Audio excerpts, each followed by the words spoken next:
নমস্কার, welcome to my channel প্রিয়াঙ্কার home creation.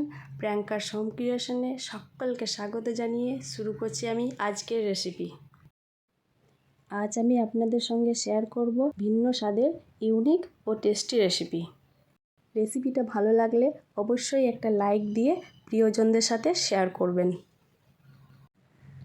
চ্যানেলে যারা নতুন তারা অবশ্যই চ্যানেলটিকে সাবস্ক্রাইব করুন আর পাশে থাকা বেল আইকনটি প্রেস করুন যাতে আমার দেওয়া রেসিপিগুলো সর্বপ্রথম আপনার কাছেই পৌঁছায়।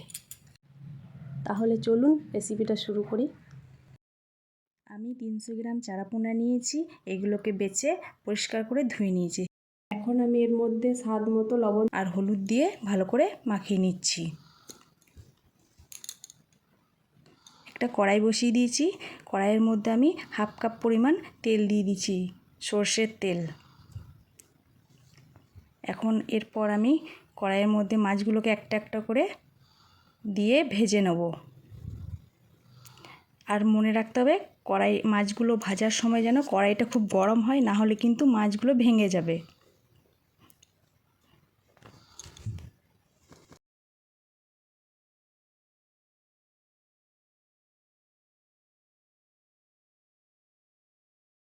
এখন আমি মাছগুলোকে আস্তে আস্তে উল্টিয়ে নেব, মাছগুলো যাতে ভেঙে না যায়।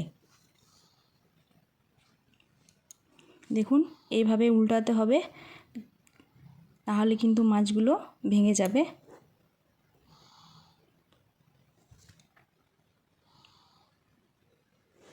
আর মাছটা ভাজার সময় মনে রাখতে হবে ফ্লেমটা যেন হাই থাকে।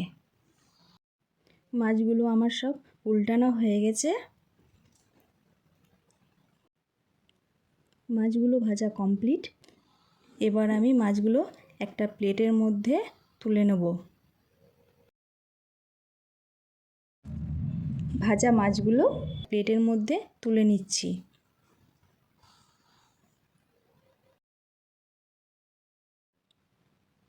একটা বাটিতে প্রায় 25 গ্রাম মতো তেঁতুল নিয়েছি। তেঁতুলটাকে আমি জল দিয়ে ভিজিয়ে রেখেছি 10 মিনিট মতো। এই ভেজানো তেঁতুলটা মিক্সির মধ্যে ঢেলে নিচ্ছি।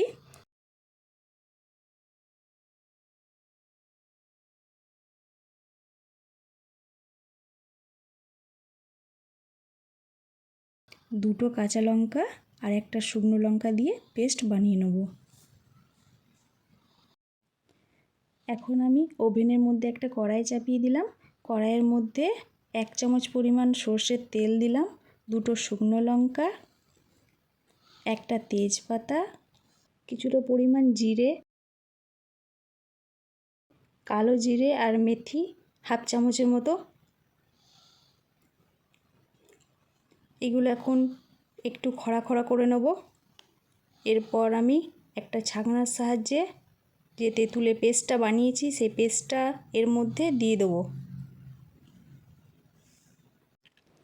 ছাঁকনার সাহায্যে না ছাঁকলে তেঁতুলের মধ্যে যে দানাগুলো বা তেঁতুলের যে খোসাগুলো থাকবে সেগুলো মুখের মধ্যে আসবে, ফলে টকটা মসৃণ হবে না। তেঁতুলের পেস্টটা আমার ছাঁকা হয়ে গেছে। এর মধ্যে এখন আমি লবণ হলুদ দিয়ে দিচ্ছি। এবার আমি ভালো করে মিশিয়ে নেব। 10 মিনিট পর্যন্ত ফুটিয়ে নেব যাতে এই মিক্সচারটা একটু গাঢ় হয়।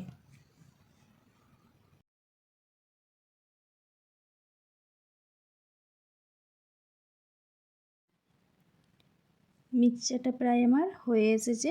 এবার আমি ভেজে রাখা চারা পোনাগুলো এই মিক্সচারের মধ্যে ঢেলে দেবো।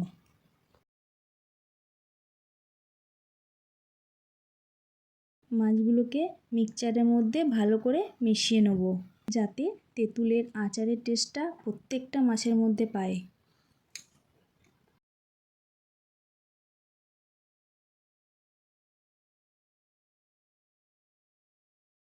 এক চামচ পরিমাণ চিনি দিচ্ছি, আচারের টকটা যাতে দাঁতে না লাগে।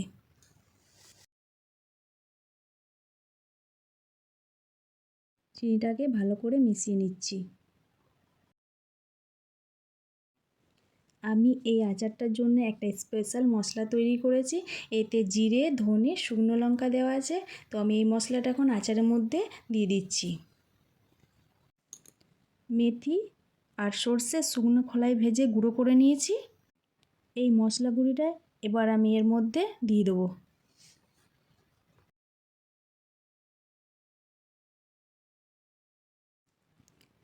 এবার মিক্সচারটাকে ভালো করে নেড়ে নেব যাতে মশলাগুলো প্রত্যেকটা মাছের মধ্যে ঠিকমতো ঢোকে। আমার চারাপোনা আচার রেসিপিটি কমপ্লিট। এবার এই মাছের আচারটা একটা প্লেটের মধ্যে তুলে নিচ্ছি।